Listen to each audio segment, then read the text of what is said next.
Hello student, welcome to all of you my YouTube channel medical education by Ankit. तो आज के हम video में देखने वाले हैं structure and function of nephron. ठीक है, नेफ्रॉन का स्ट्रक्चर क्या होता है, फंक्शन क्या होता है, एक एक करके हम डिटेल में देखेंगे। अगर आप इस वीडियो पर नए हैं तो प्लीज़ इसके पार्ट 1 पार्ट 2 करके introduction of urinary system, kidney का स्ट्रक्चर मैं बता चुका हूँ और किडनी का फंक्शन भी। तो एक बार वो वीडियो आप जरूर देख लें, डिस्क्रिप्शन में मैं लिंक दे दिया हूँ वीडियो का। ठीक है, तो आज का टॉपिक है structure and function of nephron. ठीक है, सबसे पहले इसका इंट्रोडक्शन देखते हैं। Nephron is defined as the structural and functional unit of the kidney. ठीक है, मतलब कि किडनी का ये सबसे छोटी इकाई होती है जिसको हम स्ट्रक्चरल एंड फंक्शनल बोलते हैं। जैसे कि आपका बोलते हैं कि बॉडी का सेल्स क्या है, स्ट्रक्चरल एंड फंक्शनल यूनिट क्या है, बॉडी का सेल है अपने। सेम वैसे ही जैसे कि न्यूरॉन्स नर्वस सिस्टम में, जैसे कि अपने ब्रेन में क्या है, न्यूरॉन्स है, तो स्ट्रक्चरल एंड फंक्शनल यूनिट होता है न्यूरॉन्स। तो अपन किडनी की बात कर रहे हैं तो किडनी में क्या होता है, नेफ्रॉन। नेफ्रॉन क्या है, structural and functional unit of the kidney. ये पहला पॉइंट क्लियर है। उसके बाद से है each kidney consist of 1 to 1.3 million of nephrons. मतलब कि एक किडनी में क्या होगा, 1 मिलियन से लेके 1.3 मिलियन तक नेफ्रॉन्स होगा। उसके बाद से नेक्स्ट पॉइंट है इट डिवाइडेड इन 2 पार्ट्स। ठीक है, फर्स्ट है रीनल कैप्सूल। ठीक है, renal capsule also called a Bhawan capsule. देखिए रीनल कैप्सूल, यहाँ पे एक तरह का क्या है, कॉप लाइक स्ट्रक्चर दिख रहा होगा। ठीक है, उसको क्या बोलते हैं, रीनल कैप्सूल बोलते हैं।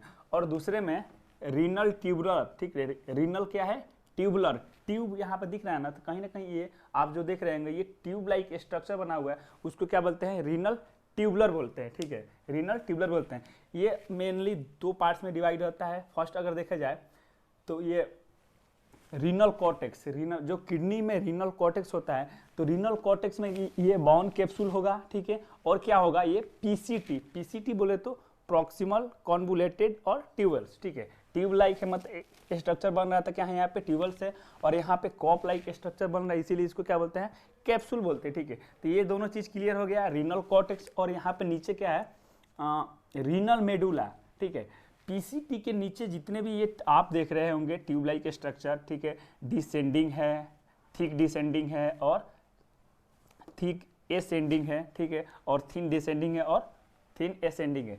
ये जो आप देख रहे हो रीनल मेडुला के अंदर आता है। मतलब जो आप एक बार इमेजिंग कीजिए किडनी का स्ट्रक्चर, इसमें क्या होता है कि रीनल मेडुला के ये अंदर आता है। ठीक है, तो ये 2 पार्ट्स में डिवाइड है।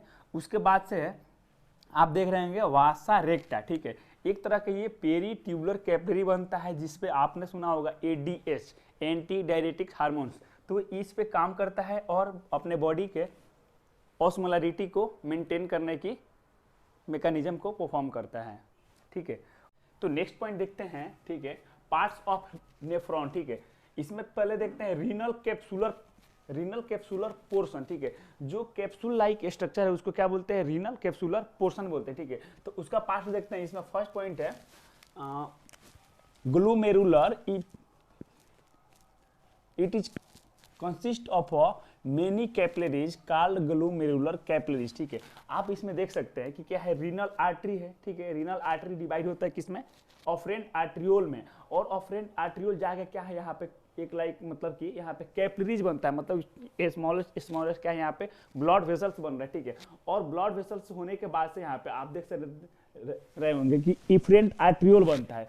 और इफरेंट आर्ट्रियोल आगे बन के क्या बनता है, ये पेरी ट्यूबुलर कैपिलरी बनता है। ठीक है, तो इसमें फर्स्ट रीनल कैप्सुलर पोर्शन का फर्स्ट पार्ट क्या होगा, ग्लोमेरुलर हो गया। ठीक है, उसके बाद से है देखिए next point, capillary connect to an afferent arteriole with the efferent. ठीक है, ऑफरेंट आर्ट्रियोल से यहाँ से बन रहा है और इसमें क्या होता है कि इसका लास्ट पॉइंट क्या है, इफरेंट आर्ट्रियोल। तो ऑफरेंट और इफरेंट करके आपको याद रखना है। ठीक है, उसके बाद से है नेक्स्ट पॉइंट देखते हैं, the capillaries is made of the single layer of endothelial cells attach to the basement membrane. ठीक है, ये जो कैपिलरी देख रहे हैं वो आप इसके नेक्स्ट वाले वीडियो में हम थोड़ा सा और इसको ग्रॉस एनाटॉमी करके देखेंगे, डिटेल में देखेंगे तो और क्लियर हो जाएगा। आप अभी इतना समझ लीजिए कि क्या कर रहा है, सिंगल इंडोथेलियल सेल्स, मतलब कि जो इसमें कैपिलरी में जो सेल्स फॉर्मेशन होगा उसमें क्या होगा, ये सिंगल इंडोथेलियल सेल से मिलके बना हुआ। ठीक है, सिंगल इंडोथेलियल से मिलके बना होगा और इसमें क्या होगा, कुछ इंडोथेलियल सेल्स के बीच क्या होगा, स्पेस होगा। ठीक है, स्पेस होगा, ठीक है। और इस स्पेस के बीच से क्या होगा कि इधर से ब्लड तो कैपिलरीज में गया, और कैपिलरीज में क्या होगा कि फिल्ट्रेशन होता है। यहाँ पे ग्लोमेरुलर कैपिलरीज क्या करता है, फिल्टर करता है। और फिल्टर किस चीज का करता है, वेस्ट प्रोडक्ट को। ब्लड आता है, ब्लड से वेस्ट प्रोडक्ट को फिल्टर करके क्या भेजता है, इसमें अपने नीचे पीसीटी की तरह ये भेजता है, ठीक है। तो आप समझ गए कि क्या होगा कि सिंगल इंडोथेलियल सेल से होगा। और क्या है next point, attach to the basement membrane. Base मतलब क्या होता है कि सबसे नीचे की तरफ, ठीक है। ये जो कैपिलरीज होगा तो उसका नीचे में क्या होगा, ये एक तरह का बेसमेंट मेम्ब्रेन होगा जो कि सेमी परमिएबल मेम्ब्रेन होता है, ठीक है। सेमी परमिएबल मतलब क्या है कि कुछ जो सोल्यूट्स कंसंट्रेशन है या उसमें कुछ मिनरल्स है वो क्या होता है कि फिल्टर होगा, मतलब कि छन के नीचे की तरफ आएगा। इसीलिए यहाँ पे जो बेसमेंट मेम्ब्रेन होगा वो सेमी परमिएबल होगा और इंडोथेलियस जो होगा वो सिंगल लाइनिंग का होगा, ठीक है। इतना आपको कि समझ गए होंगे। उसके बाद से नेक्स्ट पार्ट है woman capsule. Woman capsule enclose दी ग्लोमेरुलस, मतलब कि आप देख रहे होंगे ये क्या है, वॉमन कैप्सूल है। और एक तरह से क्या है, ये क्लोज किया हुआ है, किसको क्लोज किया हुआ है, ग्लोमेरुलर कैपिलरीज को। नेक्स्ट पॉइंट है ट्यूबुलर पोर्शन। पहले हमने क्या देखा था, ये ग्लोमेरुलर एक जो कैप्सुलर फॉर्मेशन था उसको हमने देख लिया था पोर्शन उसका। उसके बाद से देख रहे हैं ट्यूबुलर पोर्शन। ट्यूबुलर पोर्शन मतलब कि कहीं ना कहीं इसमें ट्यूब लाइक जो स्ट्रक्चर है नेफ्रॉन का उसका हम लोग देखने वाले हैं, ठीक है। तो फर्स्ट में देखते हैं, फर्स्ट पॉइंट क्या है, प्रॉक्सिमल कॉन्वोल्यूटेड ट्यूबुल, ठीक है, पीसीटी जिसको बोलते हैं, क्या बोलते हैं, PCT. Reabsorb water and solutes like sodium and maintenance hydration of the body, ठीक है।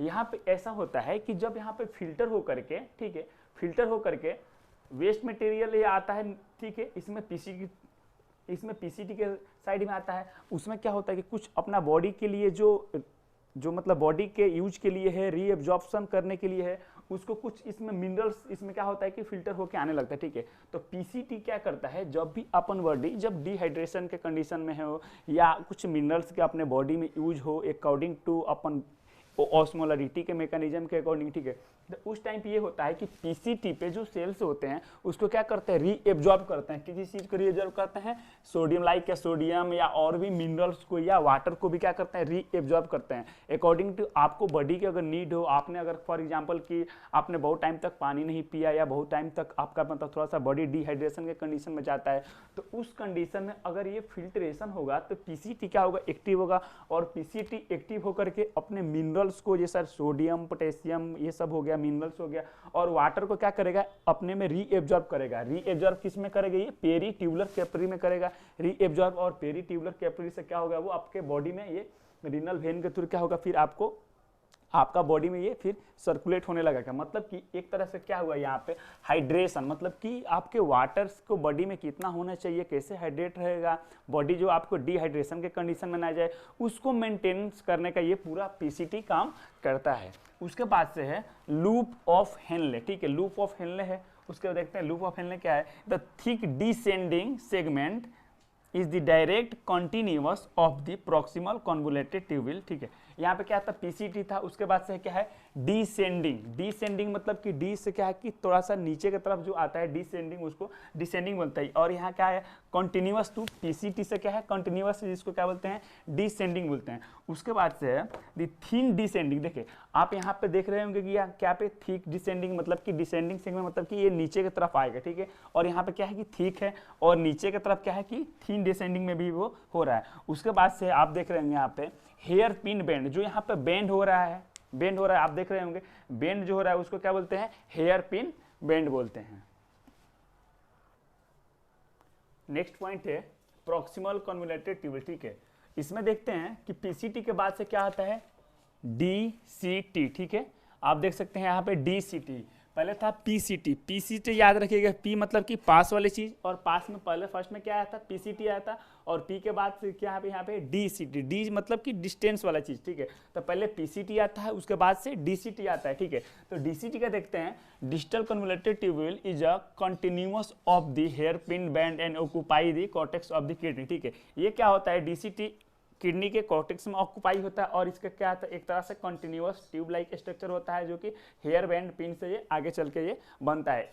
एसेंड थिक एसेंडिंग है, ठीक, असेंडिंग। उसके बाद से डीसीटी है। उसके बाद से देखते हैं नेक्स्ट पॉइंट है कलेक्टिंग ऑफ डक्ट। ठीक है, कलेक्टिंग मतलब क्या होता है, किसी चीज को इकट्ठा करना। और यहाँ पे क्या है, डक्ट। डक्ट बोले तो जो भी इसमें से ग्लोमेरुलर से जो भी फ्लूइड जो है, जैसे कि यूरिन का और कुछ मिनरल्स, वाटर जो भी है, यहाँ से फिल्टर होने के बाद से एक तरह के डक्ट के जरिए जाता है। और उसके बाद से यहाँ पे क्या है, कलेक्टिंग डक्ट, मतलब कि यहाँ पे पूरा कलेक्ट हुआ है। और यहाँ पे आप ये जो देख रहे हैं कलेक्टिंग डक्ट, ये एनदर नेफ्रॉन से भी कुछ कलेक्ट होते हैं और एक साथ होकर क्या होता है कि आपका ये डीसीटी के बाद से ये यूरिन का फॉर्मेशन होने लगता है। यूरिन का मतलब यूरिन के फॉर्म में होकर, क्योंकि जो भी अपने इसमें यूज वाला चीज़ है वो क्या होता है कि अपने बॉडी से रीएब्जॉर्प्शन होने लगता है। यहाँ तक कि डीसीटी में भी रीएब्जॉर्प्शन होता है, जैसे कि सोडियम हो गया, पोटेशियम हो गया, कुछ आयंस का भी रीएब्जॉर्प्शन होता है अपने बॉडी को पीएच को मेंटेनेंस करने के लिए और इलेक्ट्रोलाइट को मेंटेनेंस करने के लिए। ठीक है, तो ये इंपॉर्टेंट फंक्शन है। ठीक है, तो आप याद रखिएगा कि डीसीटी तक की